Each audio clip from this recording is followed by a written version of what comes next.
Well, shalom, shalom. Welcome, welcome, world changers. Thank you, Hannah, for the beautiful music. As always, thank you for blessing us with your talent. Yeah, we had a little bit of audio hiccup here in the system. I've been readjusting the different audio settings in the day and trying to find a better setup. And so it's one of those things where you miss one of 1,000 different switches. You miss one of them and it just didn't work. Anyways, it looks like it's okay now. Welcome and blessings to y'all. Blessings multiplied to you and your families. So let's see what we have here in the live chat. We have Qbert says shalom. Chipmunk says shalom, everyone. Calamento says shalom to all. Seek the Lord says shalom. Hubert says, beautiful music. Thank you, Sister Hannah. And Chipmunk says, wonderful job, Hannah. Well, shalom, shalom. Welcome to y'all. Blessings multiplied to you and your families. Thank you, Cuberts and Chipmunk.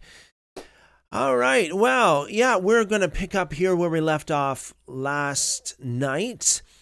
We're in 2 Samuel and starting at chapter 13. We read chapter 12 last night, and we read Psalm 51 and all that kind of stuff that correlates and corresponds with those passages in 2 Samuel. So tonight we're going to talk about the fracture of the house. We are also going to talk about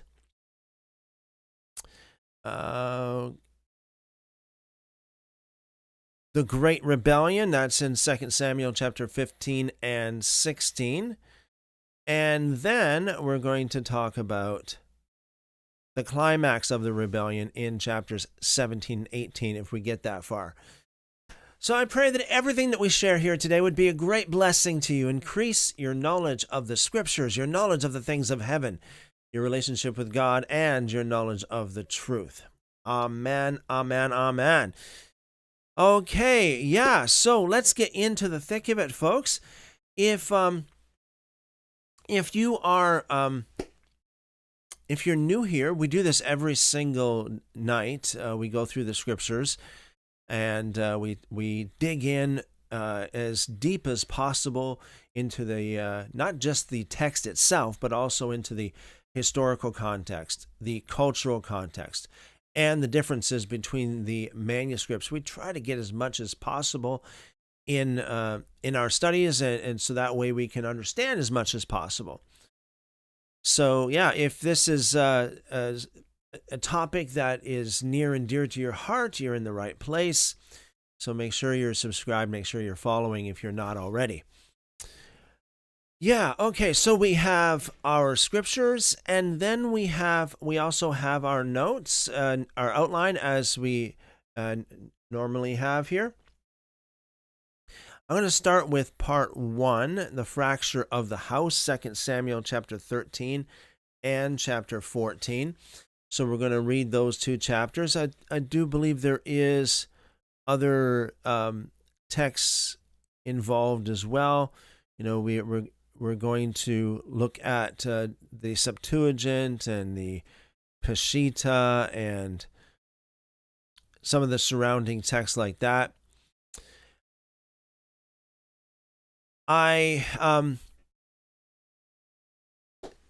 Little bit of news for the channel. What I'm going to do, I'm going to eventually pull in, reel in the net, so to speak, in regards to the quote unquote other platforms, and I'm going to reduce our overall wingspan, if you will, for the sake of focusing specifically on, say, YouTube, maybe TikTok, maybe a few 2 or 3 platforms instead of 12. That way, we're not spread too thin. We have our core audience, and when there's more people on one platform, like for example, let's say there's like 12. Let's say there's 12 platforms that we're streaming to, and we usually stream to more than that. Like let me just count here. We got 1, 2, 3, 4, 5, 6, 7, 8, 9, 10, 11, 12, 13. 13 platforms in total that we usually stream to. So let's just say there are 5 people on each platform watching. It's better to have them all on one platform, or to consolidate it. That way the platform that we're streaming on will actually promote the live stream more, because it's like, it's like more people that are engaged in focused on one particular platform. So that's the idea here in the next several days, is to cut out some of these other platforms and call people to come to YouTube's primarily, if not TikTok. All right, so that's a little bit of news here in regards to what we're going to be doing. If you think that this is not a good idea, let me know in the live chat, especially if you are a member. Seek the Lord says, really challenging to spread your attention amongst all those platforms. Yes, it is very challenging. Seek the Lord. It's also very time consuming as well. Some of these platforms, I have to set it up manually, every single one, every single night. Manually put in like the stream key and all these other things all the time. It is a lot of work. So I think that it would probably be best for us to cut out a good part of those and just call everybody into the core platforms that we stream from, YouTube or perhaps TikTok as well. Right? That way we're not spread so thin, and that way the platforms are more mindful of the audience that we actually have. And I think that the platforms such as YouTube will like that better anyway. And if YouTube likes it better, then they're going to promote it more.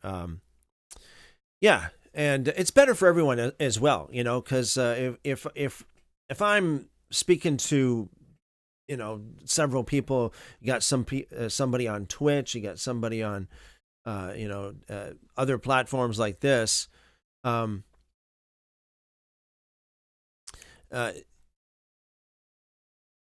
don't want the viewers on the other platform to feel like they're left out, or they're being ignored in any way.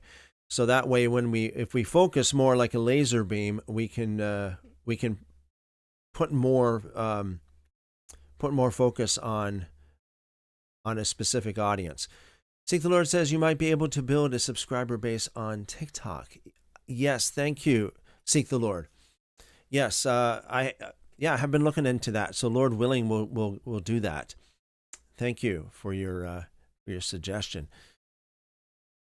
Yeah. Okay. Yeah. So you guys, you can expect that in the next several days. There will be some platforms will be dropping off. And I'll be informing every one of those platforms that we're going to be on TikTok or YouTube, and pull them into one of those two platforms. Okay. Yeah, apart from that, the only other news I can think of is this coming January 1st, we're going to have start our 3-week fast as well, our Daniel fast, and that'll be from the 1st to the 21st, because there's a 3-week Daniel fasted for 3 weeks. It was a partial fast, but that also lands on the same day that we've been doing our 3-day full fast. So we're going to do January 1st, 2nd, and 3rd, a full fast, and then the remainder of the 3 weeks will be the Daniel fast. And of course, we'll be focused more on prayer, not like we don't anyway, but we will focus more on prayer during those days. All right. Well, anyways, let's get into this. We have part 1, the fracture of the house. This is 2 Samuel chapter 13 and chapter 14. We now enter the section of 2 Samuel often called the, quote, succession narrative, unquote. This is 2 Samuel chapter 13 all the way through to chapter 20. This masterpiece of ancient historiography details the devastating fulfillment of Nathan's prophecy that the sword would not depart from David's house. And we read that in 2 Samuel chapter 12, verse 10. So we're going to read 2 Samuel chapter 13, verses 1 through 22. Let's do this. 2 Samuel chapter 13, verse 1. After this, Absalom, the son of David, had a beautiful sister whose name was Tamar. And Amnon, the son of David, loved her. Amnon, excuse me. I said Amnon. It's Amnon, the son of David, loved her. Amnon was also troubled that he became sick because of his sister Tamar. Was also so troubled that he became sick because of his sister Tamar, for she was a virgin, and it seemed hard to Amnon to do anything to her. But Amnon had a friend whose name was Jonadab, the son of Shimea, David's brother. And Jonadab was a very subtle man. He said to him, "Why, son of the king, are you so sad from day to day? Won't you tell me?" Amnon said to him, "I love Tamar, my brother Absalom's sister." Jonadab said to him, "Lay down on your bed and pretend to be sick.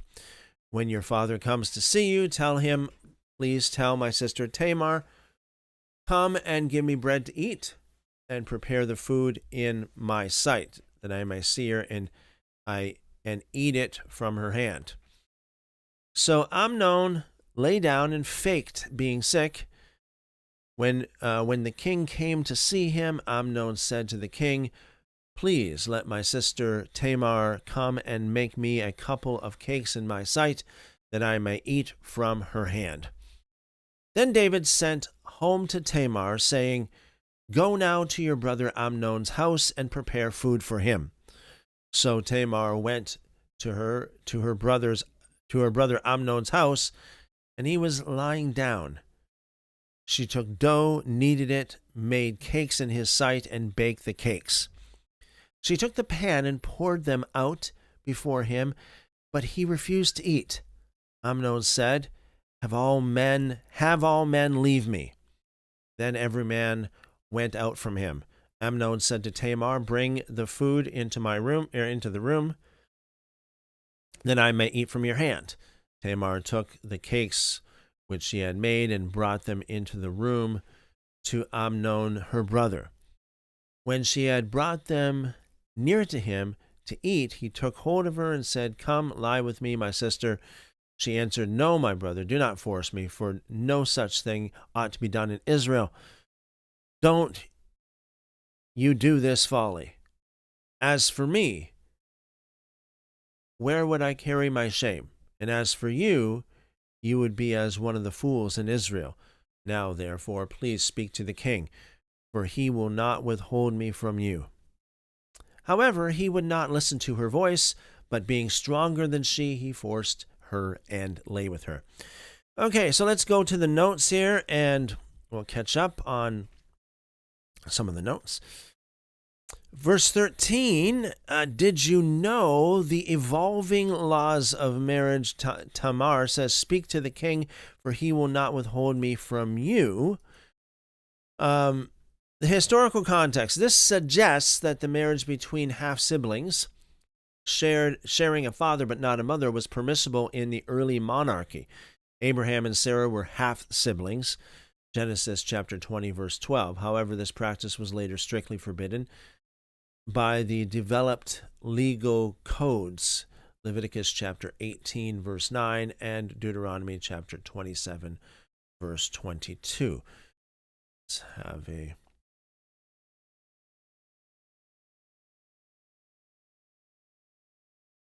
Okay. Leviticus chapter 18. Let's go over there and have a look. Verse 9, "You shall not uncover the nakedness of your sister, the daughter of your father, or the daughter of your mother, whether born at home or born abroad."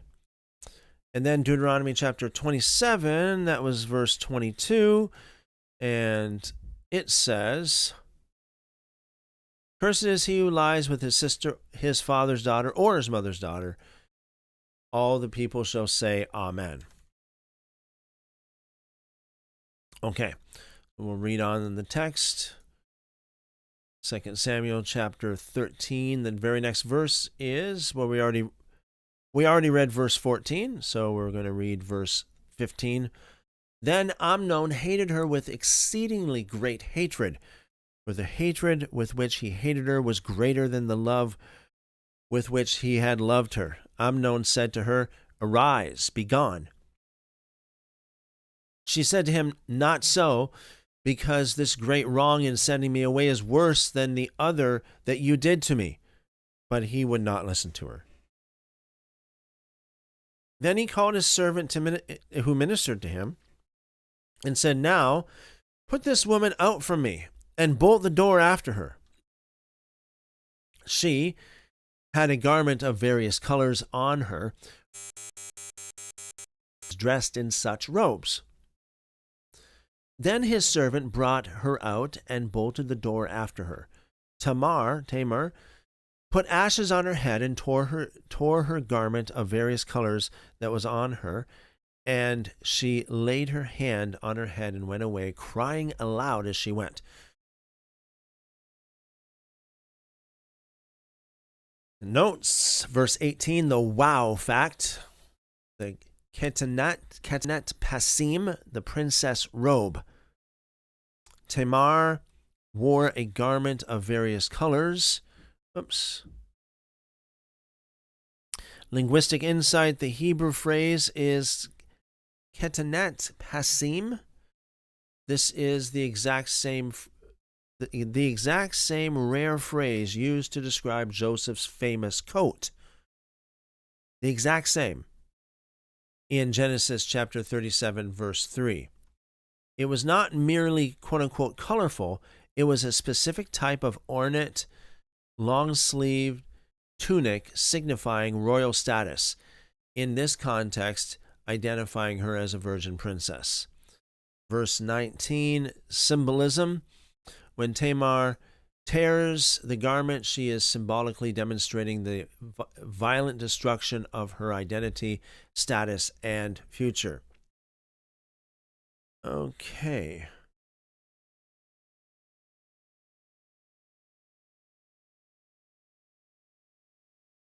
Go back to the text. Verse 20. Absalom, her brother, said to her, "Has Amnon, your brother, been with you? But now hold your peace, my sister. He is your brother. Don't take this thing to heart." So Tamar remained desolate in her brother Absalom's house. But when King David heard of all these things, he was very angry. Absalom spoke to Amnon neither nor bad, for Absalom hated Amnon because he had forced his sister Tamar. Okay, back to our notes. Verse 21, the scholarly bombshell, David's missing anger. A major textual gap. The reaction of King David to the rape of his daughter is suspiciously brief in the standard Hebrew tradition, the Masoretic Text, which is the WEB, and the Peshitta follow. So the WEB, following the Masoretic Text, says, "But when the king heard of all these things, he was very angry." The narrative immediately moves on. Why did David do nothing? The discovery, the Septuagint, and the Dead Sea Scrolls. This is getting interesting, folks. We got the Septuagint coming in and also the Dead Sea Scrolls.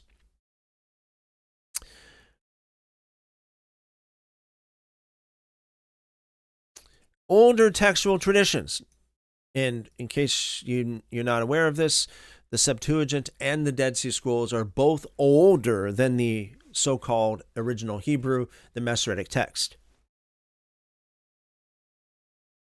Older textual traditions, the Greek Septuagint and the Dead Sea Scrolls, preserve a crucial sentence that was lost in the Masoretic Text. Lost in the Masoretic Text. Conspicuously lost in the Masoretic Text. Could it be that they were sanitizing the text again? Brenton Septuagint. The Septuagint says, "And King David heard all these words and was very angry, but he grieved not the spirit of Amnon his son, because he loved him, for he was his firstborn." The Dead Sea Scrolls confirmation. This reading is confirmed in the scroll designated, this is 4Q51, also known as 4Q Sam. You can verify this on we will do this, DSSEnglishBible.com by looking up 2 Samuel in scroll 4Q51. So let's do this. 4Q51, and let's go for it, folks. 2 Samuel.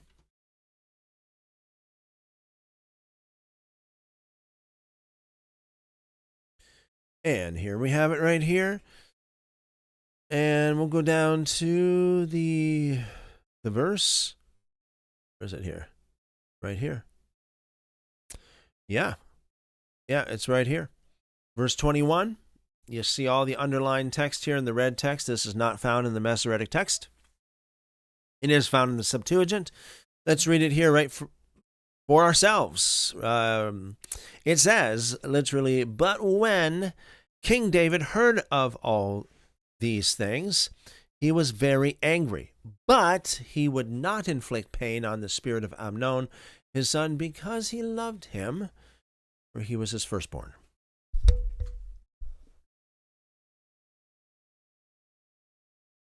You know, it's very common for the firstborn and the lastborn to be, quote unquote, spoiled.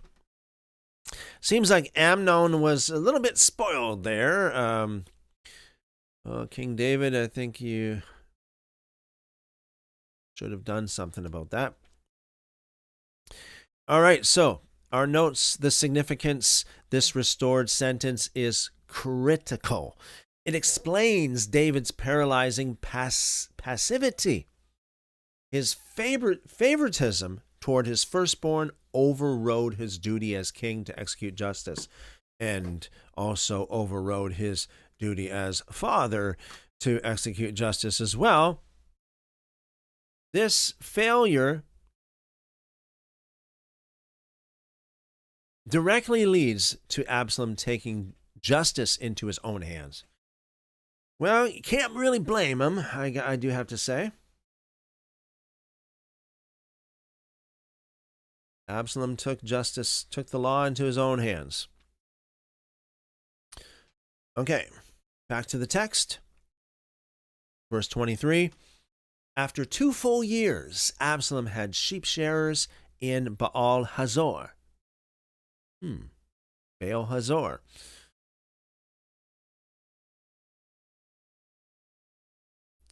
They didn't sanitize this one. It doesn't say Bosheth Hazor. Baal Hazor, which is beside Ephraim in Absalom. And Absalom invited all the king's sons. Absalom came to the king and said, "See now, your servant has sheep shearers. Please let the king and his servants go with your servant." The king said to Absalom, "No, my son, let's not all go, lest we be burdensome to you." He pressed him, however, that he would not go. But blessed him. Then Absalom said, "If not, please let my brother Amnon go with us." The king said to him, "Why should he go with you?" But Absalom pressed him, and he let Amnon and all the king's sons go with him. Notes.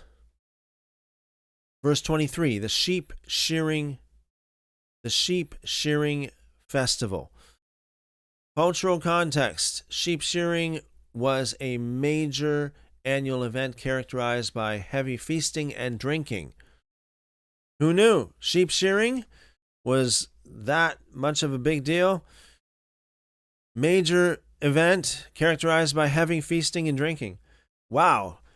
Major party over sheep shearing. It provided the perfect cover for Absalom's ambush.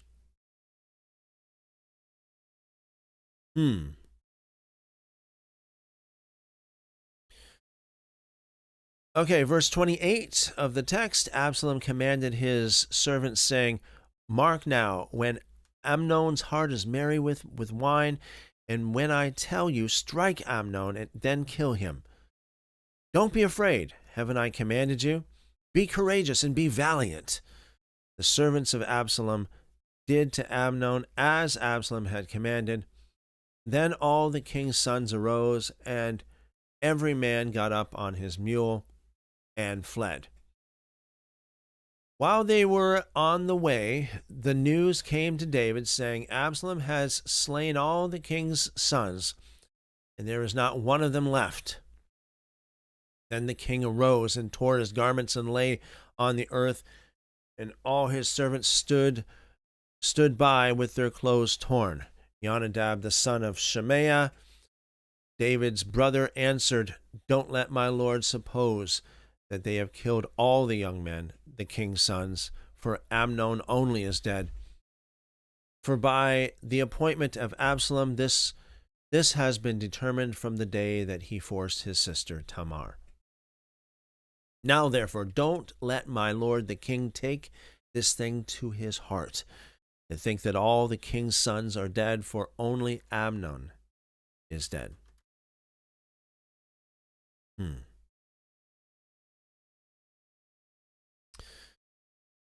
Okay, verse 34, But Absalom fled. But Absalom fled. The young man who kept the watch lifted up his eyes and looked, and behold, many people were coming by the way of the hillside behind him. Jonadab said to the king, "Behold, the king's sons are coming. It is as your servant said." As soon as he had finished speaking, behold, the king's sons came and lifted up their voices and wept. The king also and all his servants wept bitterly. But Absalom fled.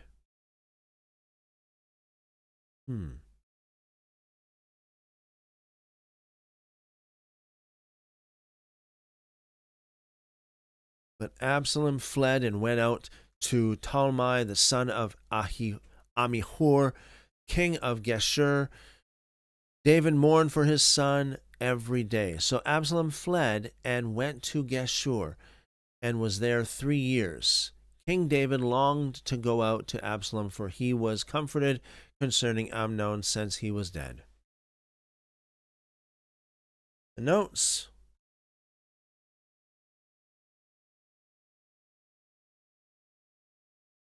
Textual confusion in the Hebrew, in the Masoretic Text. The description of the watchman's report and the arrival of the king's sons is notoriously confused and repetitive in the Masoretic Text.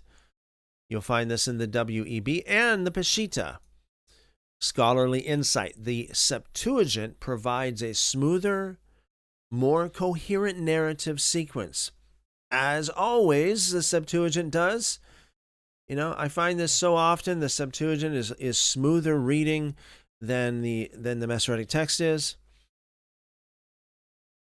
This suggests the Masoretic Text likely suffered from scribal errors, such as ditography, accidentally repeating lines during transmission. Accidentally repeating lines. Can you imagine?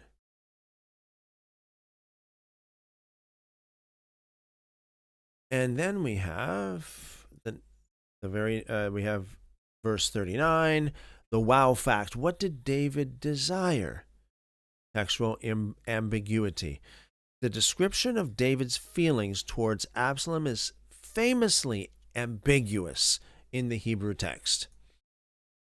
So the Masoretic Text says, the soul of King David longed to go out to Absalom. This suggests David missed his son and desired reconciliation. The Septuagint and the Peshitta, the Syriac, offer the opposite sense. Quote, and the king ceased to go against Absalom.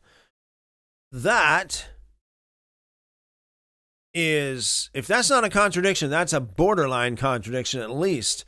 You know, so you got something like the Masoretic Text saying the soul of King David longed to go out to Absalom, and then the other text says the king and the king ceased to go out against Absalom.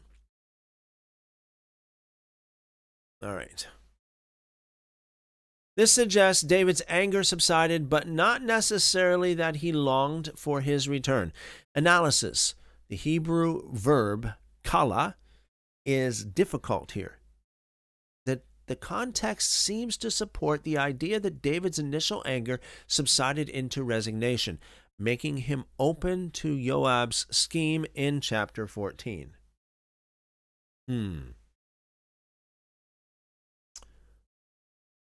All right.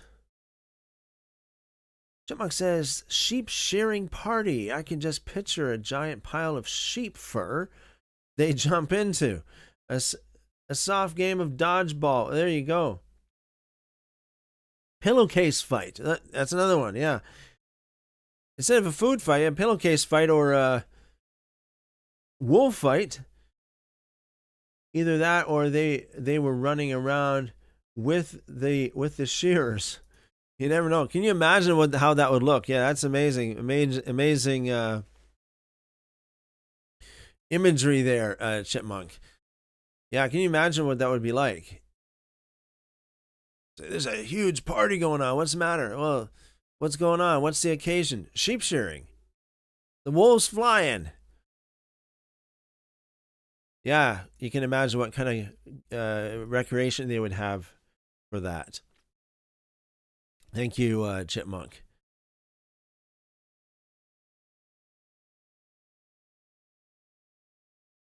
Okay, so let's go on. Let's go on to 2 Samuel chapter 14.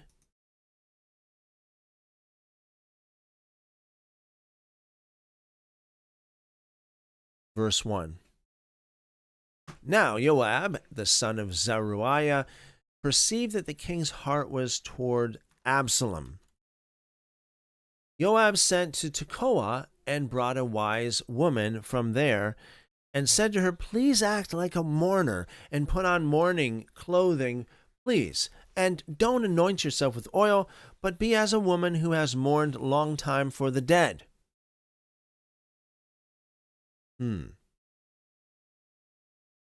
Notes the strategy, the juridical parable,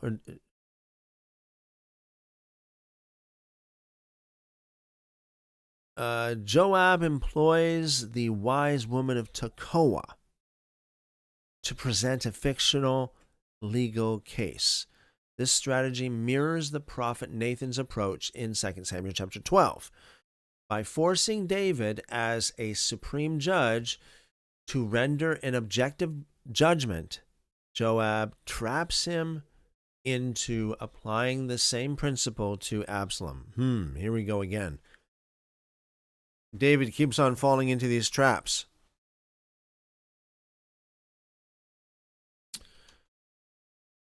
Okay.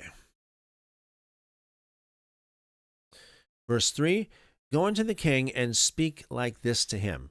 So Joab put the words in her mouth.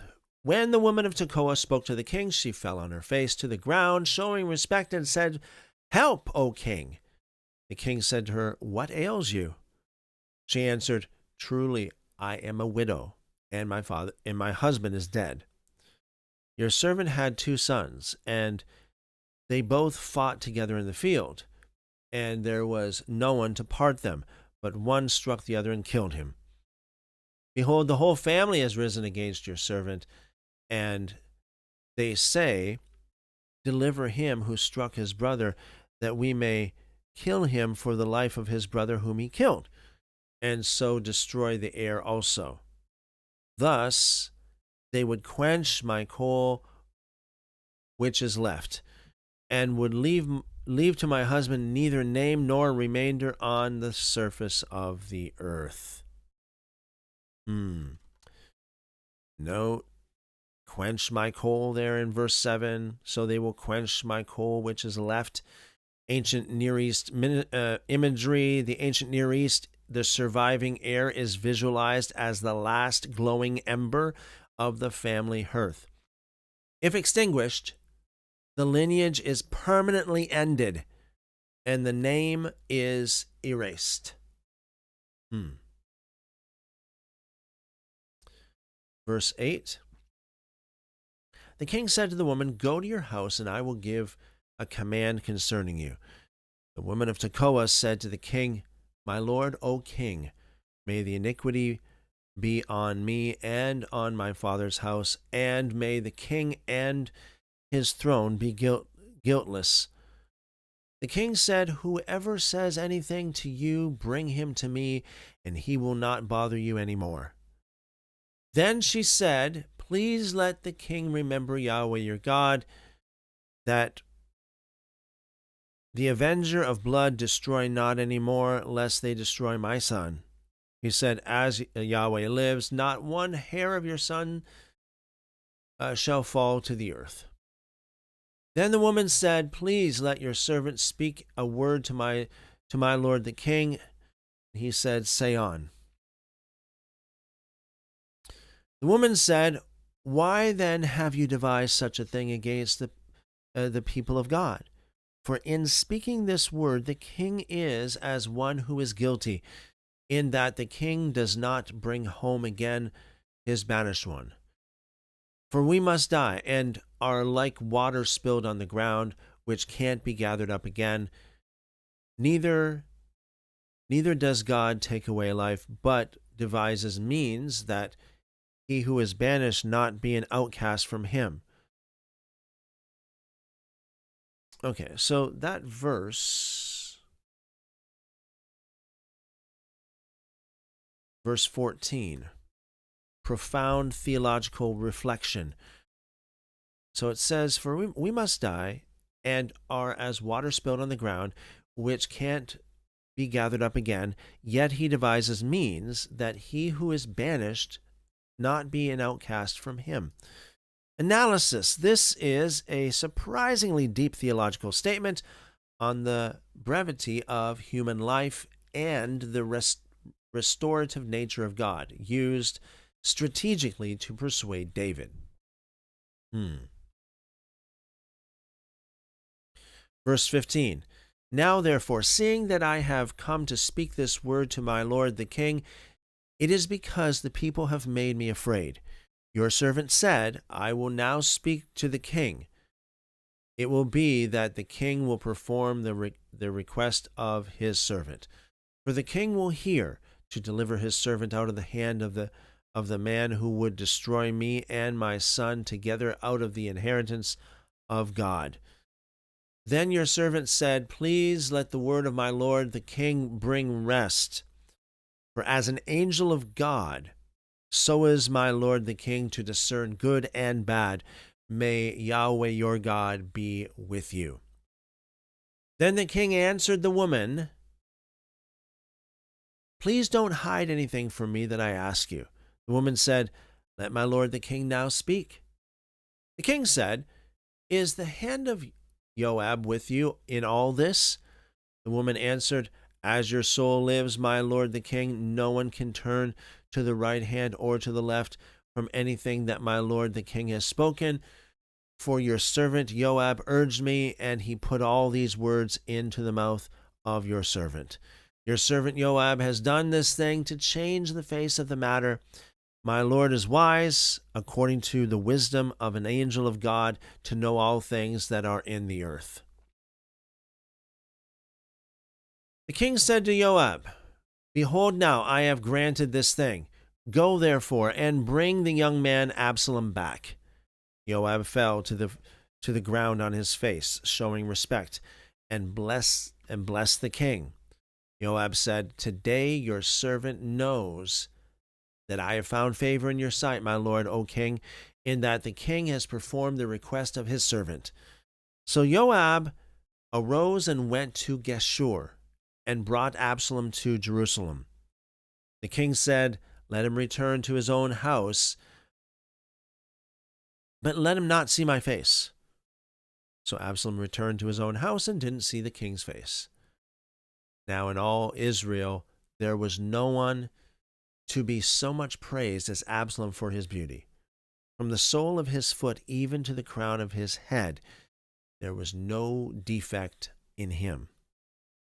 When he cut the hair of his head, now it was at every year's end that he cut it, because it was heavy on him, therefore he cut it. He weighed the hair of his head at 200 shekels after the king's weight. 3 sons were born to Absalom, 1 daughter whose name was Tamar. She was a woman with a beautiful face. Okay, this verse right here, verse 26. The wow fact, the weight of Absalom's hair. He weighed the hair of his head at 200 shekels after the king's weight. That's approximately 5 pounds. Ancient Near East kingship ideology, this detail, while likely hyperbolic, emphasizes Absalom's extraordinary physical beauty and vitality.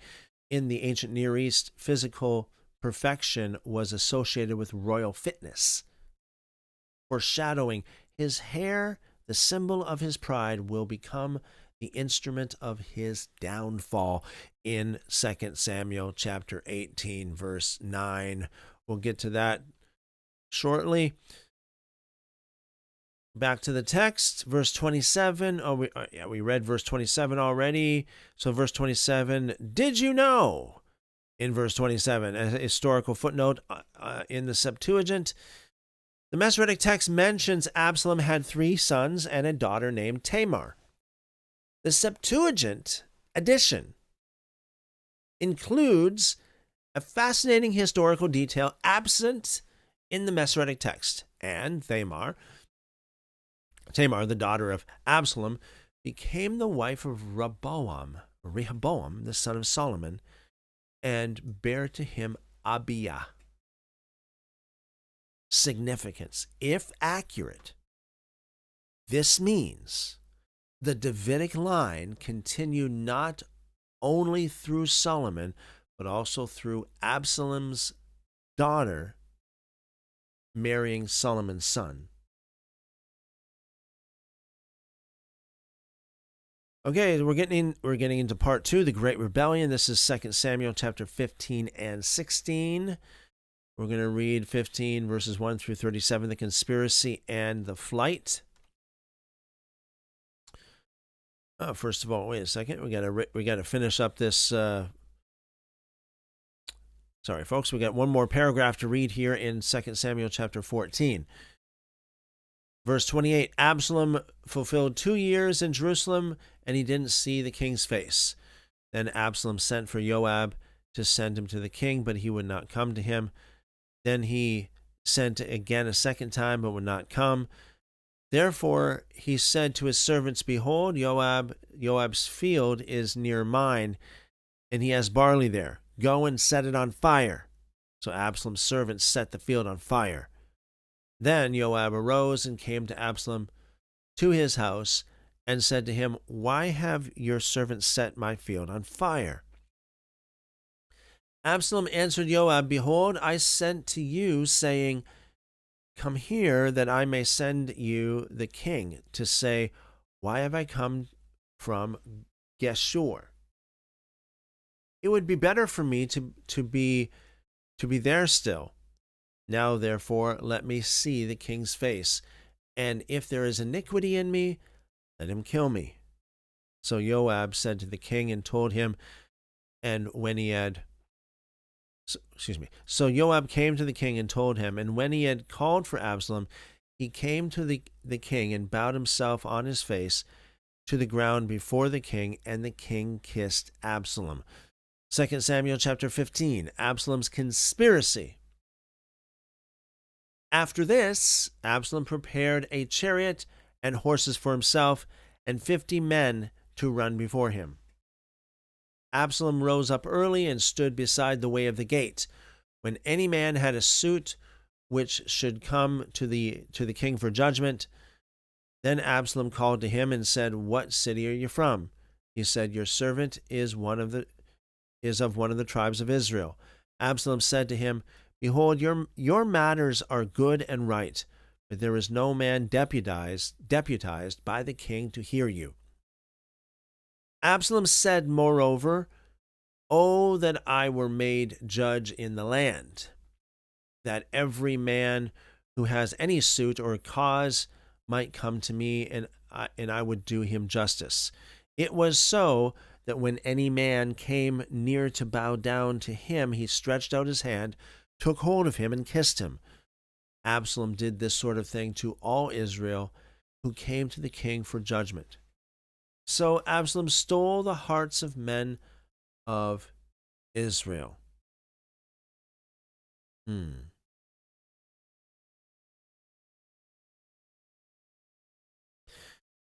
Our notes. In verse 2, the city gate. Absalom positions himself at the city gate, the center of justice in the ancient world. He undermines David's judicial authority by suggesting the king is inaccessible or the system is broken.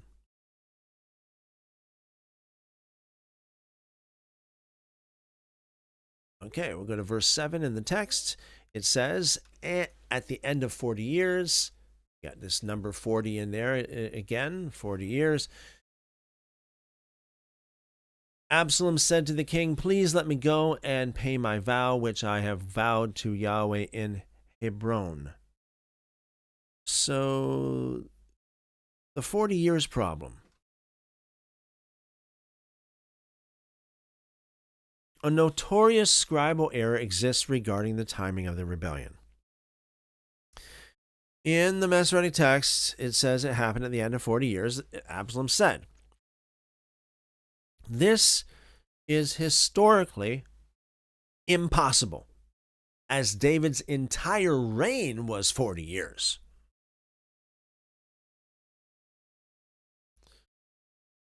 The Peshitta says, and the Brenton Septuagint says 4 years. Well, that makes a difference. Just take a 0 off of that. That makes a big difference. Scholarly consensus: the reading of 4 years, likely since his return to Jerusalem, is correct.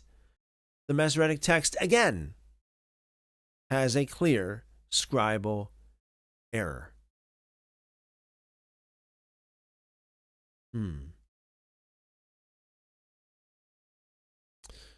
Okay, back to the text. Verse 8, for your servant vowed a vow while I stayed at Geshur in Syria, saying, if Yahweh shall indeed bring me again to Jerusalem, then I will serve Yahweh. The king said to him, go in peace. So he arose and went to Hebron. But Absalom sent spies throughout all the tribes of Israel, saying, as soon as you hear the sound of the trumpet, that'd be the shofar, then you shall say, Absalom is king in Hebron. 200 men went with Absalom out of Jerusalem, who were invited, and went in their simplicity, and they didn't know anything. Absalom sent for Ahithophel, the Gilonite, David's counselor, from his city, even from Gilo, while he was offering the sacrifices. The conspiracy was strong, for the people increased continually with Absalom. Okay, so here's the thing. The wow fact, the betrayal of Ahithophel, the Bathsheba connection. Ahithophel, David's chief counselor, defects to Absalom. Why would David's most trusted advisor betray him? We spoke about this there the other night. I've never, in all my days and going to church, I've never heard this ever preached, or even, when I, as far as I know, Bible school, many Bible schools don't even talk about this. Ahithophel. Why would Ahithophel, David's most trusted advisor, betray him? Well, we got a motivation. The hidden motivation. The text provides the clues elsewhere. So in 2 Samuel chapter 23, reveals that Ahithophel had a son named Eliam. And then in 2 Samuel chapter 11, reveals that Eliam had a daughter named Bathsheba. Therefore, Ahithophel was Bathsheba's grandfather. His betrayal was almost certainly motivated by revenge for the dishonor David brought upon his family, the adultery and the murder of Uriah.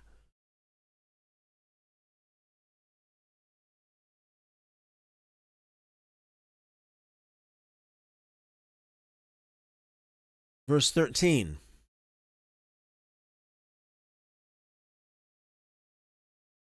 A messenger came to David, saying, the hearts of the men of Israel are after Absalom. David said to all his servants who were with him at Jerusalem, arise, let's flee, or else none of us will escape from Absalom.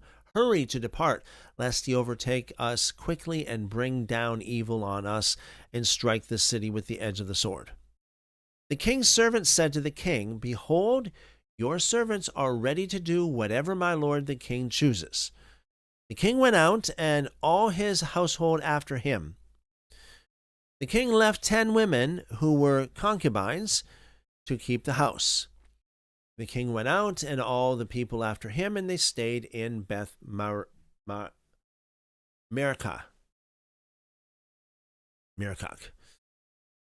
All his servants passed on beside him, and all the Kerethites, and all the Pelethites, and all the Gittites, 600 men who came after him from Gath, passed on before the king.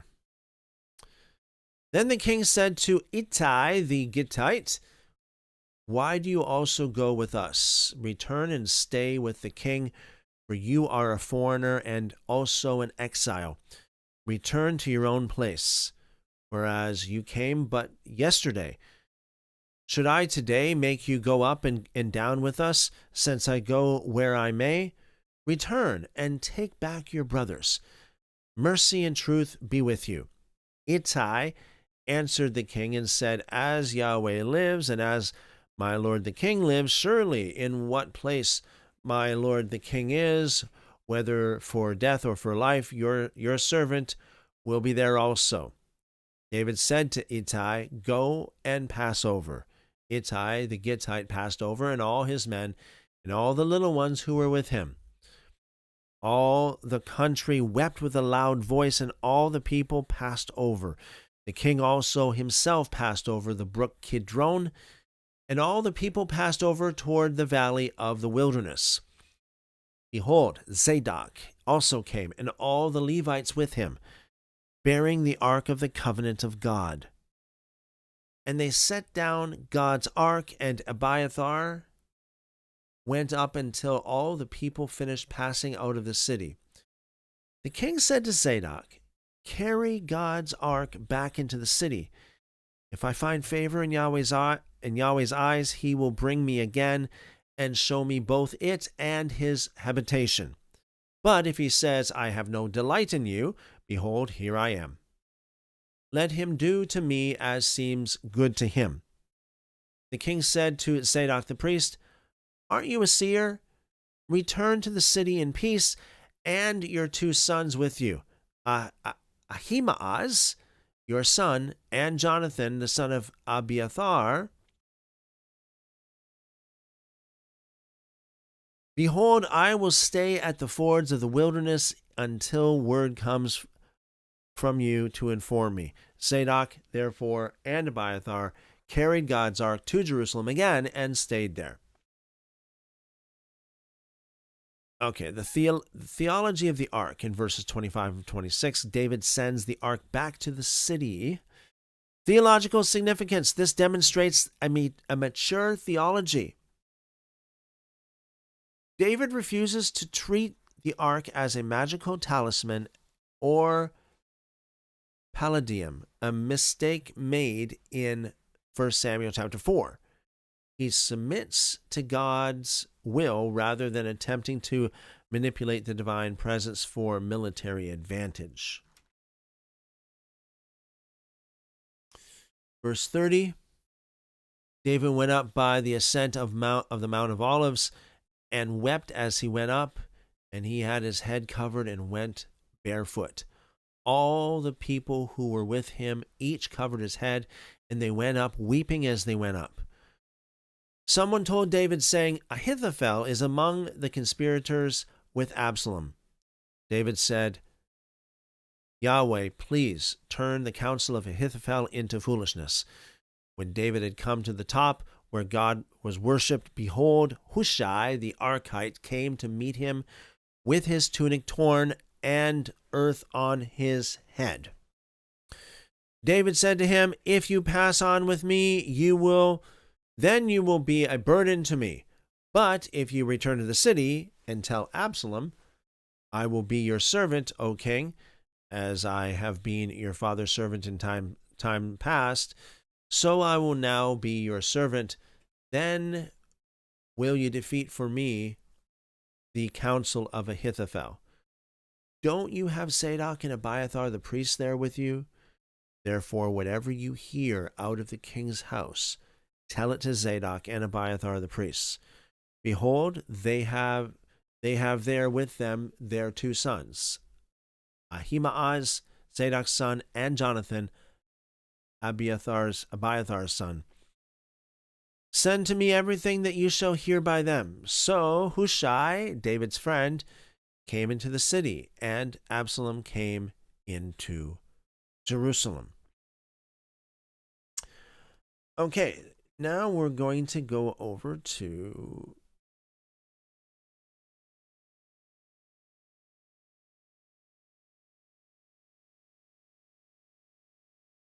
Psalm chapter 3.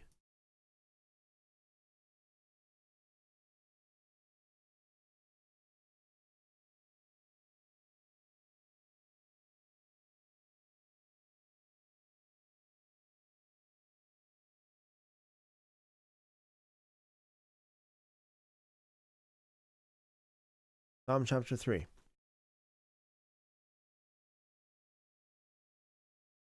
A morning prayer in crisis.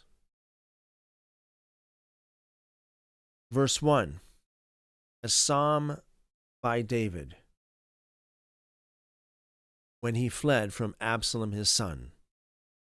Yahweh, how my adversaries have increased. Many are those who rise up against me. So as I read this as well, I can't help but reflect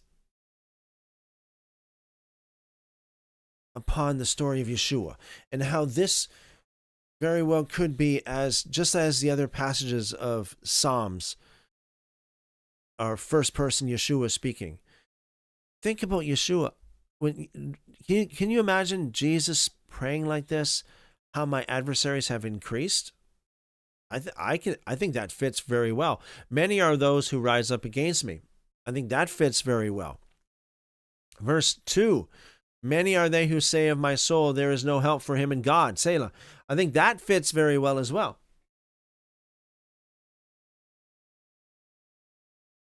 I think about Yeshua. I think about Jesus on the cross.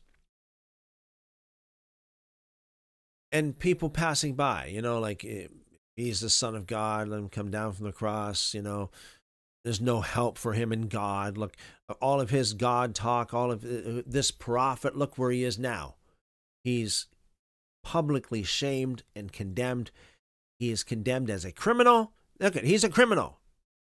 I can just imagine the accusers, the Hasatans, the Satans around, pointing their fingers at him.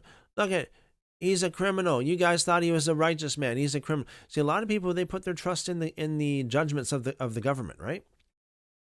A lot of people do. They put their trust in the judgment of the government, especially when it feeds their bias. So I think about John chapter 7, verse 7, where Yeshua said, the world hates me because I testify that its deeds are evil. The world hates me. It's not like everybody loved him. I think that has a historical overtone to it because of the fact that I do believe that Yeshua was a prophet and that prophets were not always well loved because they called people to repentance, just as Yeshua did. And they hated him. There's no help. There's no help for him in God. He's a criminal. Look at, he was convicted. He's condemned. Verse 3, but you, Yahweh, are a shield around me, my glory, and the one who lifts up my head. I think about this song that I used to sing from decades ago. Thou, O Lord, are a shield about me, and you're my glory and the lifter of my head. It's a beautiful song. The problem is, with some of these songs, I think these songs are beautiful songs. The problem is they pick and choose from the psalms like this instead of actually singing the whole psalm and getting the full picture of the full picture of how life happens. They pick and choose these like these beautiful flowery verses like this. Psalm 3:3. You sing it and it sounds beautiful when you sing it, but like, what about the verses before? It's not that pretty from the point of view of the world anyway. In the prayer here, Yahweh, my adversaries have increased. Many are those who rise up against me. I think that a lot of songwriters, Christian songwriters that is, they don't do it justice. They don't do the Psalms justice. They pick and choose the verses that they like, the flowery, rosy verses out of the scriptures, and they ignore the good stuff. They ignore the reality, the negative stuff, if you will. Many are those who rise up against me. Now I say this is the good stuff in the sense that it's just real. It's honest. It's real. It's not like everything is always hunky dory here. Verse 2, many there are who say of my soul, there is no help for him in God. But you, Father, are a shield around me, my glory, and the one who lifts up my head. I cry to Yahweh with my voice, and he answers me. He answers me out of his holy hill. Say, what does this mean, holy hill? Is this like, where is this holy hill? Well, I think this is a spiritual thing. I don't think it's a literal thing where it's like, I heard the Father's over there in a cave. He's over there in that hill. Can you hear his voice out of the holy hill? No, I don't think. I think that it's I think it's a figure of speech. I think it's a spiritual thing. Verse 5, I laid myself down and slept.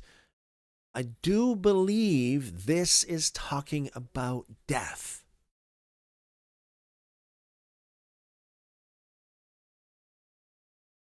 I do believe this is talking about death because we often have these kind of things. And Yeshua says this as well in the Gospels. He frequently refers to death as sleep, to the dead as those who are sleeping. And that follows right with the Tanakh. I laid myself down and slept. I think about the Gospel of John, where he said, don't think that anybody takes my life from me. Nobody takes my life from me. I lay it down of my own accord. As my grandmother would say, put that in your pipe and smoke it. Especially those who like to diss a certain race because they killed Christ. Christ killers. Really? Do you believe the Gospel of John? And most of these people do. The vast majority, if not all of them, do. Do you believe the Gospel of John? Do you believe that it's historical? Most of them believe that it is. Well, it says in there, Jesus said, no one takes my life from me. Nobody does. I lay it down of my own accord. I'm not going to give anybody credit for taking my life. Hubert says, let's skip those. The fluffy verses are better. Yeah, that's how it is. That's how it is with a lot of these CCM, what would you say, songwriters, CCM songwriters, contemporary Christian music. Thank you, Q-Berts. That's true. That's how they are. I can remember in the early 90s when I used to listen to, well, I don't want to mention the names of some of these bands and such. I'm not here to diss anybody, but I used to listen to these songs and I would memorize these songs. And I still have these lyrics memorized in my head. And then I would read the scriptures and be like, oh, wait a second. I'd read it like this, right? Like I'd get to Psalm 3 and it's like, but you, Lord, thou, O Lord, are a shield about me, my glory and the lifter of my head. I'm thinking, oh, this is the song. But then I read after that, it's like, wait a second. Why did you skip that? Why did you not sing the next verse or the verse before it? Why you pick just that one verse out of there? So I think it's just not doing it justice.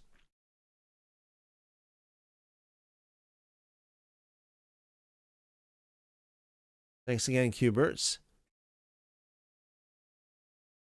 The superscription context of this psalm, a psalm by David when he fled from Absalom his son.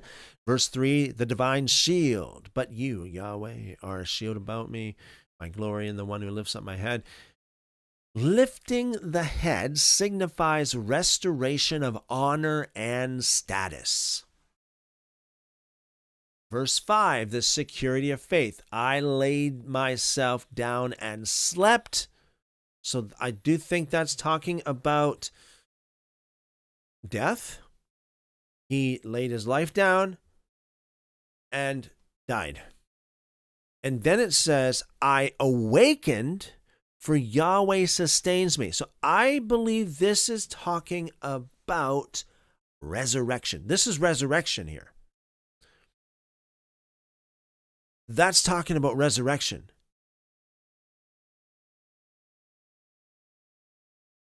So it's a lot deeper than just, so the ability to sleep soundly amidst the mortal danger is presented as an ultimate demonstration of trust in God. But we go deeper than this. We get into the figures of speech. I slept. I awoke. We see this throughout the Tanakh. This is amazing. Psalm 3, verse 6, I will not be afraid of tens of thousands of people who have set themselves against me on every side. I still picture Yeshua on the cross when I read this. Verse 7, arise, Yahweh, save me, my God, for you have struck all my enemies on the cheekbone. Again, I think this is a figure of speech. You have broken the teeth of the wicked. Again, I think this is the figure of speech. Broken the teeth of the wicked, probably speaking about silencing the wicked. Or making them, like, making fools out of them. Making their words of less effect. If you can imagine all, like, here's a group of all these wicked people, and none of them have any teeth. They all have broken teeth. You have broken the teeth of the wicked. Verse 8, salvation belongs to Yahweh. May your blessing be on your people, Selah. Awesome. All right, so we're on Psalm 16 now, 2 Samuel chapter 16. Encounters and usurpation.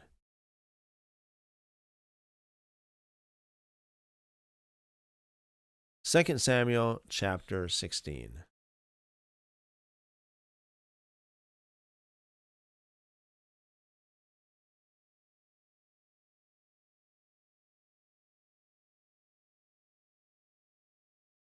Verse 1. When David was a little past the top, behold, Ziba, the servant of Mephibosheth, Merib-baal, met him with a couple of donkeys saddled, and on them 200 loaves of bread, and 100 clusters of raisins, and 100 summer fruits, and a container of wine. The king said to Ziba, what do you mean by these, Ziba? The donkeys are for the king's household to ride on, and the bread and the summer fruit for the young men to eat, and the wine that those who are faint in the wilderness may drink. The king said, where is your master's son? Ziba said to the king, behold, he is staying in Jerusalem. For he said, today the house of Israel will restore me the kingdom of my father. Then the king said to Ziba, behold, all that belongs to Mephibosheth is yours. Ziba said, I bow down. Let me find favor in your sight, O Lord, my king. My Lord, O king, excuse me. My Lord, O king.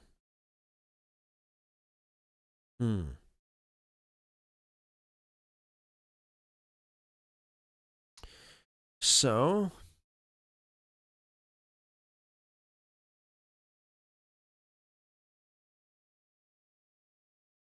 the next verse, verse 5, we'll read the next paragraph, and then we'll get to the notes.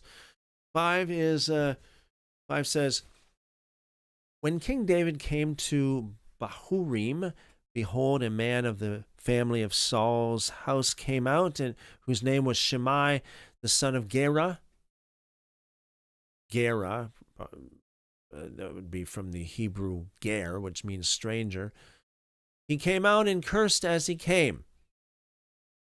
He cast stones at David and all the servants of King David, and all the people and all the mighty men were on his right hand and on his left. Shimei said when he cursed, "Begone, begone, you man of blood, you and wicked fellow. Yahweh has returned on you all the blood of Saul's house, in whose place you have reigned. Yahweh has delivered the kingdom into the hand of Absalom your son. Behold, you are caught by your own mischief, because you are a man of blood." Then Abishai, the son of Zeruiah, said to the king, "Why should this dead dog curse my lord the king? Please let me go over and take off his head." The king said, What have I to do with you, you sons of Zeruiah? Because he curses, and because Yahweh has said to him, "Curse David," who then shall say, "Why have you done so?" David said to Abishai and to all his servants, "Behold, my son, who came out of my bowels, seeks my life. How much more this Benjamite now? Leave him alone. Let him curse, for Yahweh has invited him. It may be that Yahweh will look on the wrong done to me, and that Yahweh will repay me good for the cursing of me today." So David and his men went by the way, and Shimei went along on the roadside opposite him and cursed as he went, threw stones at him and threw dust. And the king and all the people who were with him arrived weary, and he refreshed himself there. Okay, so in that passage we see Shimei, the relative of Saul, curses David and throws stones. The wow fact, the power of the curse. In the ancient Near East, a curse was not just an insult. It was believed to possess effective power to inflict harm. David's restraint in verse 11. David interprets the curse as a theological framework, within a theological framework. Let him curse, for Yahweh has told him to. He accepts the humiliation as part of his divine chastisement.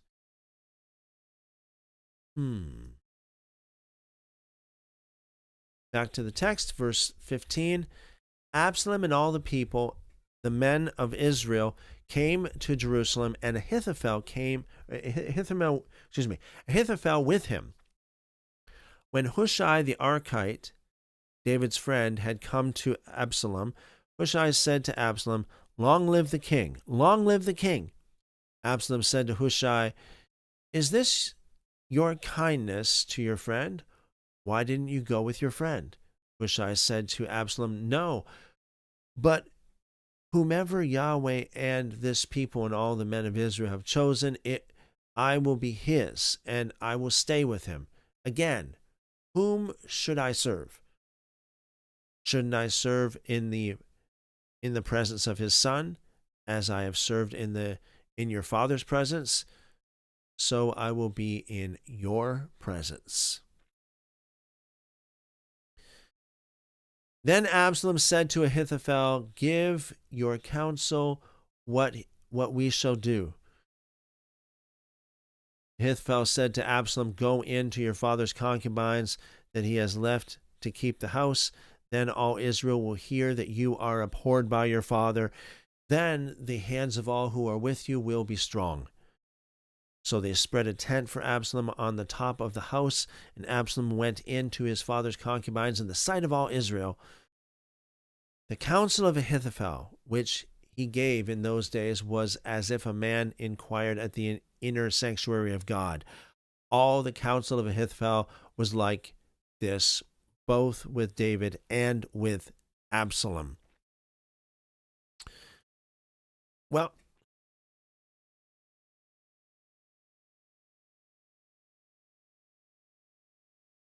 so Psalm 63 is considered to be in line with this passage. So let's read Psalm 63. There are 11 verses, and As you can see right here in the subheading, it links back to 2 Samuel chapter 16, what we just read there. A psalm by David when he was in the desert of Judah. God, you are my God. I will earnestly seek you. My soul thirsts for you. My flesh longs for you in a dry and weary land where there is no water. So I have seen you in the sanctuary, watching your power and your glory. Because your loving kindness is better than life, my lips shall praise you. So I will bless you while I live. I will lift up my hands in your name. My soul shall be satisfied as with the richest food. My mouth shall praise you with joyful lips. When I remember you on my bed and think about you in the night watches, for you have been my help, I will rejoice in the shadow of your wings.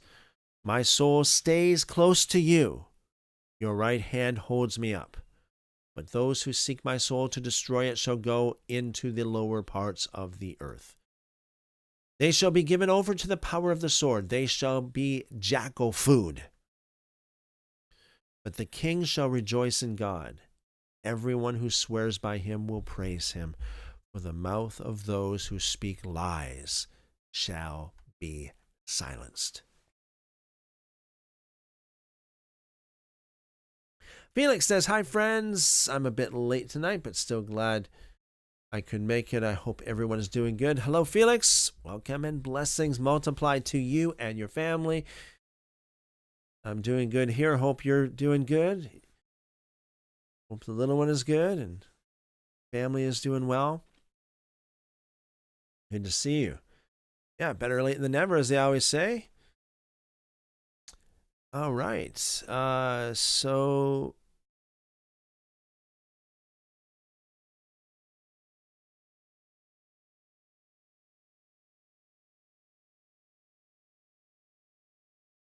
in our notes, verses 21 and 22, the wow fact, the harem on the roof. The usurpation and fulfillment. Ahithophel advises Absalom to go into your father's concubines. Ancient Near East political strategy. The royal harem belonged to the reigning king. Seizing the harem was the definitive public declaration of usurpation. Theological fulfillment. This act directly fulfills Nathan's prophecy of judgment against David. 2 Samuel chapter 12, verse 11. Poetic justice. The act takes place on the roof of the palace. This, the exact location where David first looked down and saw Bathsheba. It would be 2 Samuel chapter 11, verse 2. The site of the secret sin becomes the site of the public punishment. Wow. Wow.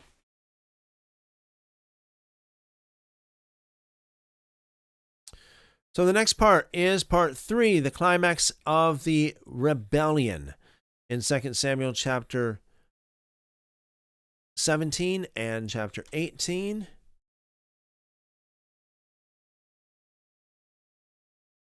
All right, so let's do it. 2 Samuel chapter 17, verse 1. Moreover, Ahithophel said to Absalom, let me now choose 12,000 men, and I will arise and pursue after David tonight. I will come on him after or while he is weary and exhausted, and will make him afraid. All the people who are with him will flee. I will strike the king only, and I will bring back all the people to you. The man whom you seek is as if all returned. All the people shall be in peace. The saying pleased Absalom well and all the elders of Israel. Then Absalom said, now call Hushai the Archite also, and let's hear likewise what he says.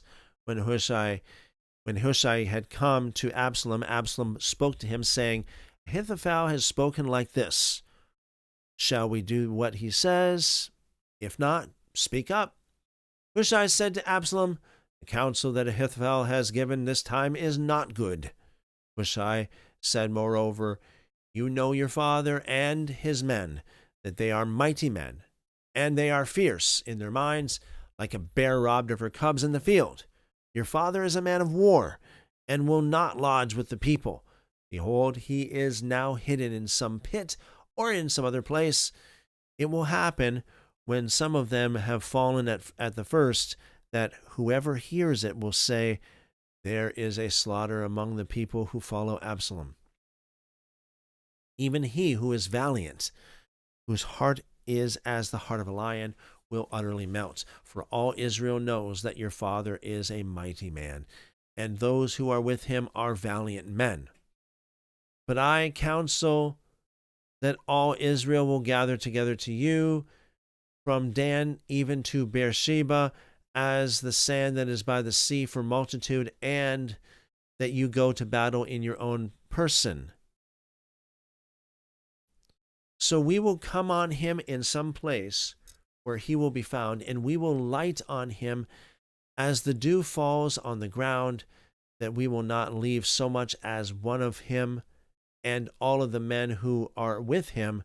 Moreover, if he has gone into a city, then all Israel will bring ropes to that city, and we will draw it into the river until there isn't one small stone found there. Absalom and all the men of Israel said, the counsel of Hushai the Archite is better than the counsel of Ahithophel. For Yahweh had ordained to defeat the good counsel of Ahithophel, to the intent that Yahweh might bring evil on Absalom. One thing you notice as we read this is, we have like God is orchestrates everything behind the scenes. So there's a lot of, like, God determines what would happen.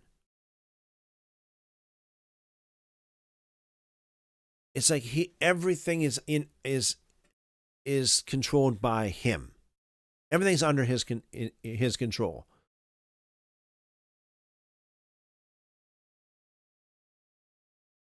Our notes.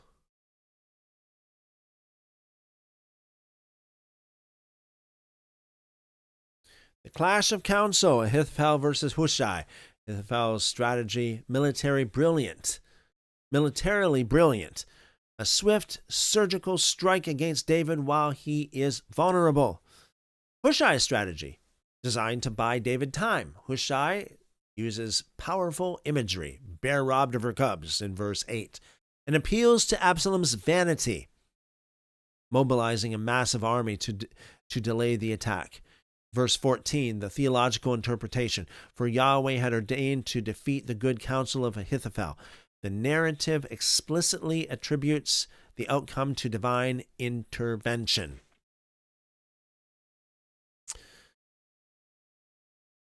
Back to the text, verse 15.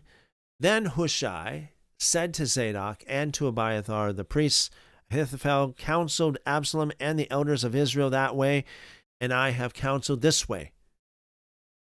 Now therefore send quickly and tell David, saying, don't lodge tonight at the fords of the wilderness, but by all means pass over, lest the king be swallowed up and all the people who are with him. Now Jonathan and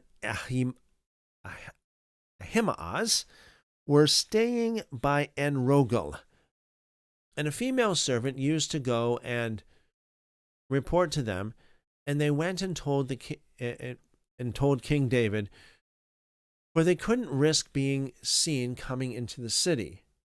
But a boy saw them and told Absalom. Then they both went away quickly and came to the house of a man in Bahurim who had a well in his court. And they went down there. The woman took and spread the covering over the well's mouth and spread out crushed grain on it, and nothing was known. Absalom's servants came to the woman to the house and said, "Where are Ahimaaz and Jonathan?" The woman said to them, They have gone over the brook of water.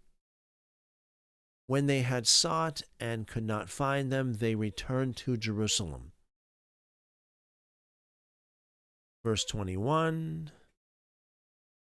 After they had departed, they came up out of the well and went and told King David. And they said to David, "Arise and pass quickly over the water, for thus has Ahithophel counseled against you." Then David arose, and all the people who were with him, and they passed over the Jordan. By the morning light there lacked not one of them who had not gone over the Jordan. When Ahithophel saw that his counsel was not followed, he saddled his donkey, arose, went home to his city, set his house in order, and hanged himself. And he died and was buried in the tomb of his father. Notes.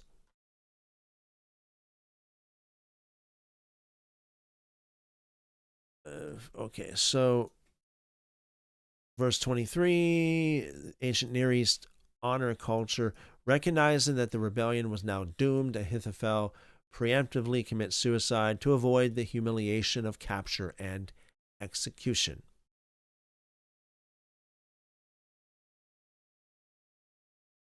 Verse 24. Then David came to Mahanaim. Absalom passed over the Jordan, he and all the men of Israel with him. Absalom set Amasa over the army instead of Joab. Now Amasa was the son of a man whose name was Ithra the Israelite, who went into Abigail, the daughter of Nahash, sister to Zeruiah, Joab's mother. Israel and Absalom encamped in the land of Gilead. When David had come to Mahanaim, Shobi, the son of Nahash of Rabbah, of the children of Ammon, and Machir, the son of Amiel of Lodebar, and Barzillai, the Gileadite of Rogelim, brought beds, basins, earthen vessels, wheat, barley, meal, parched grain, beans, lentils, roasted grain, honey, butter, sheep, and cheese of the herd, for David and for the people who were with him to eat. For they said, "The people are hungry, weary, and thirsty in the wilderness." So we go back to verse 25. We got textual detective work here. Who was Amasa's father? A confusing textual tradition surrounds the identity of Amasa's father. In 2 Samuel chapter 17, verse 25, in the Masoretic Text, the father is Ithra, the Israelite. In 1 Chronicles chapter 2, verse 17, the parallel account, the father is Jether, the Ishmaelite. That is a contradiction. There's no way you can have, that's not even close. Either way, Ithra versus Jether or Yether, an Israelite versus Ishmaelite, that's very different to say the least. Analysis. The reading in 1 Chronicles Ishmaelite is generally preferred by scholars, suggesting a complex family connection. The reading in 2 Samuel may be a scribal error or a deliberate attempt to Israelitize the lineage. Yeah, definitely, especially when you got something like Ishmael, an Ishmaelite in there, I can just imagine. We do have Psalm 55, verses 1 through 23. That is the entire psalm that's also referenced in that reading. Let's read that, because this is, according to the WEB version here, it corresponds to the passage we just read. So again, we're reading here in chronological order, so we're going to read Psalm 55 right now. For the chief musician on stringed instruments, a contemplation by David. Listen to my prayer, God. Don't hide yourself from my supplication. Attend to me and answer me. I am restless in my complaint and moan, because of the voice of the enemy, because of the oppression of the wicked, for they bring suffering on me. In anger they hold a grudge against me. My heart is severely pained within me. The terrors of death have fallen on me. Fearfulness and trembling have come on me. Horror has overwhelmed me. I said, "Oh, that I had wings like a dove, then I would fly away and be at rest. Behold, then I would rather wander far off. I would lodge in the wilderness." Selah. I would hurry to a shelter from the stormy wind and storm. Confuse them, Lord, and confound their language, for I have seen violence and strife in the city. Day and night they prowl around on its walls. Malice and abuse are also within her. Destructive forces are within her. Threats and lies don't depart from her streets. For it was not an enemy who insulted me. Then I could have endured it. Neither was it he who hated me who raised up himself against me. Then I would have hidden myself from him. Again, I do believe this is Yeshua speaking about Judas, that is. Verse 13, but it was you, a man like me, my companion and my familiar friend. We took sweet fellowship together. We walked in God's house with company. Let death come suddenly on them. Let them go down alive into Sheol. For wickedness is among them in their dwelling. As for me, I will call on God. Yahweh will save me. Evening, morning, and at noon, I will cry out in distress. He will hear my voice. He has redeemed my soul in peace from the battle that was against me, although there are many who oppose me. Can't you see Yeshua saying this? There are many who oppose me. God, who is enthroned forever, will hear and answer them. Selah. They never change and don't fear God. He raises his hands against his friends. He has violated his covenant. See, it's very important to fear God. So many people don't fear God. Even people who are in the church, even people who are believers, even people who think they go by the Bible, they don't fear God. You need to fear God. Do not hold a grudge. Verse 21, his mouth was smooth as butter. His heart was war. His words were softer than oil. Yet they were drawn swords. Cast your burden on Yahweh, and he will sustain you. He will never allow the righteous to be moved, but you, God, will bring them down into the pit of destruction. Bloodthirsty and deceitful men shall not live out half their days, but I will trust in you. Amazing. Okay, so finally, we will read this will be 2 Samuel chapter 18.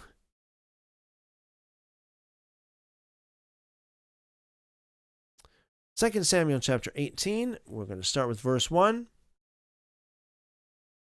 Nope, sorry about that, folks.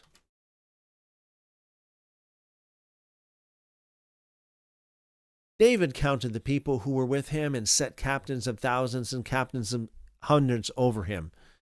David sent the people out, a third part under the hand of Joab, and a third part under the hand of Abishai, the son of Zeruiah, Joab's brother, and a third part under the hand of Ittai the Gittite.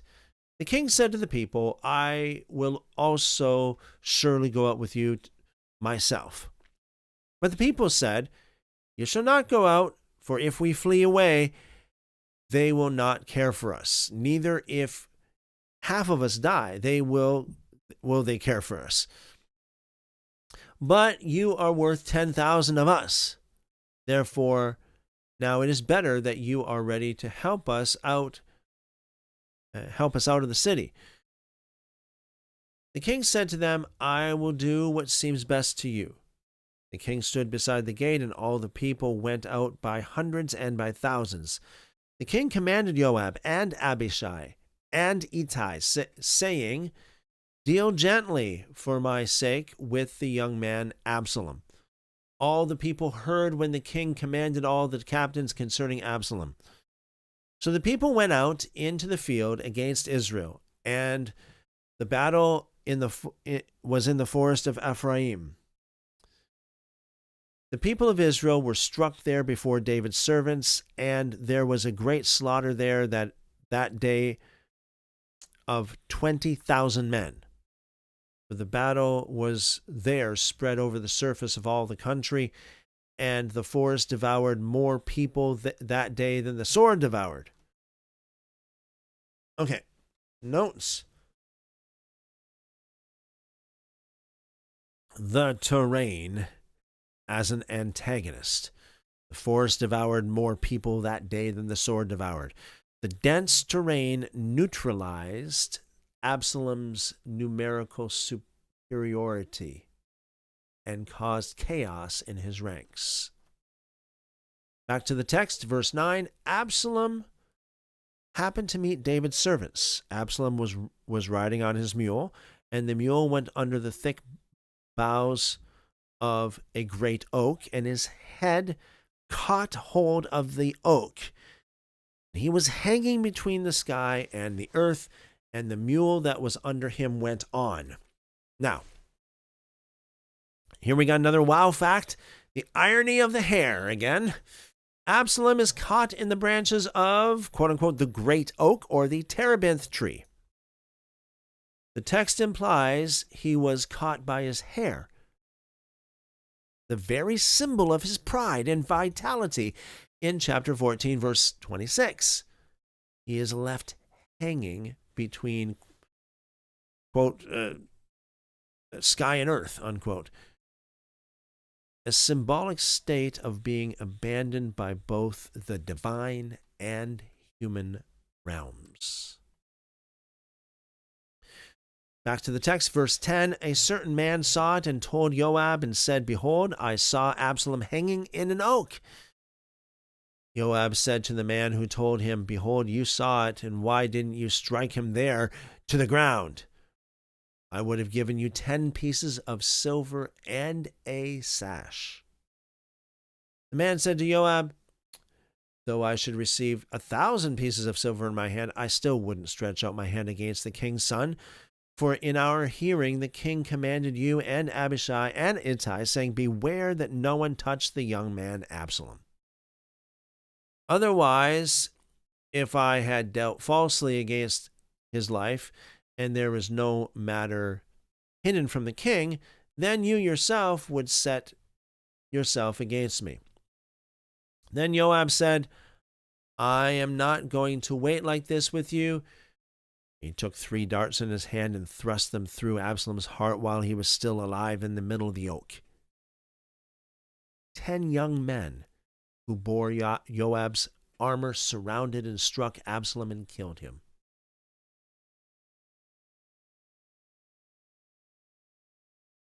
Okay, so you can see here Joab's pragmatism. Joab strikes Absalom with 3 darts. Hebrew shevatim, shafts or rods. Joab disobeys David's explicit command in verse 5, recognizing that Absalom's survival poses an existential threat to the kingdom.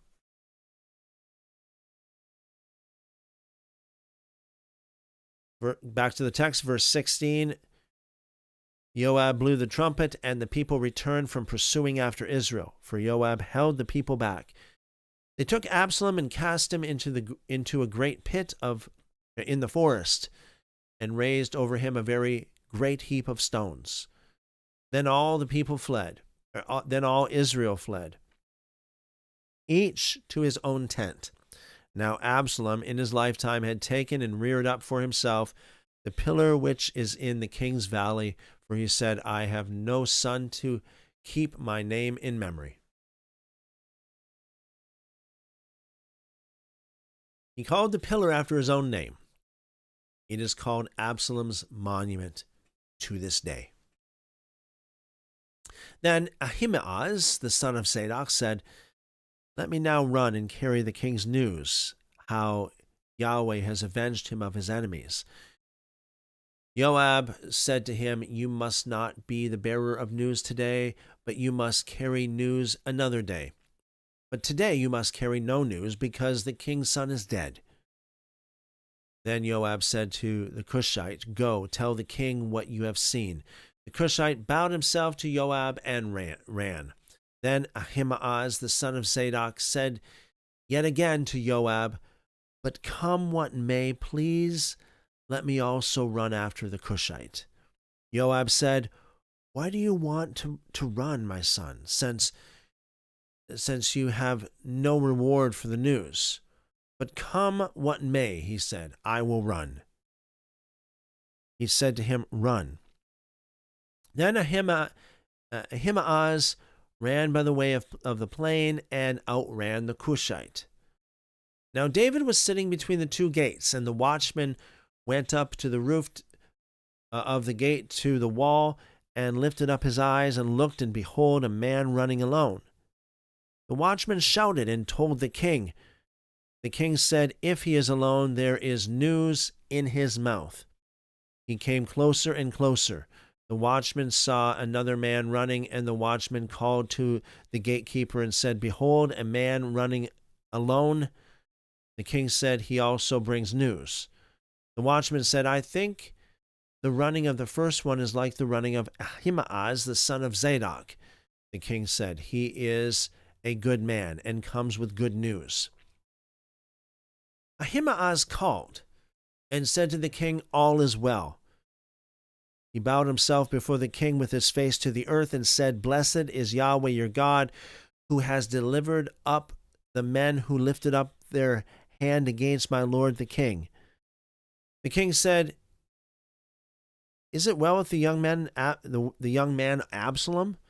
Ahimaaz answered, "When Joab sent the king's servant, even me, your servant, I saw a great tumult, but I don't know what it was." The king said, "Come and stand here." He came and stood still. Behold, the Cushite came. The Cushite said, "Good news for my lord the king, for Yahweh has avenged you today of all those who rose up against you." The king said to the Cushite, "Is it well with the young man Absalom?" The Cushite answered, "May the enemies of my lord the king and all who rise up against you to do you harm be as that young man is." The king was much moved, and went up to the room over the gate and wept. As he went, he said, "My son, Absalom, my son, Absalom, I wish I had died instead of you. Absalom, my son, my son."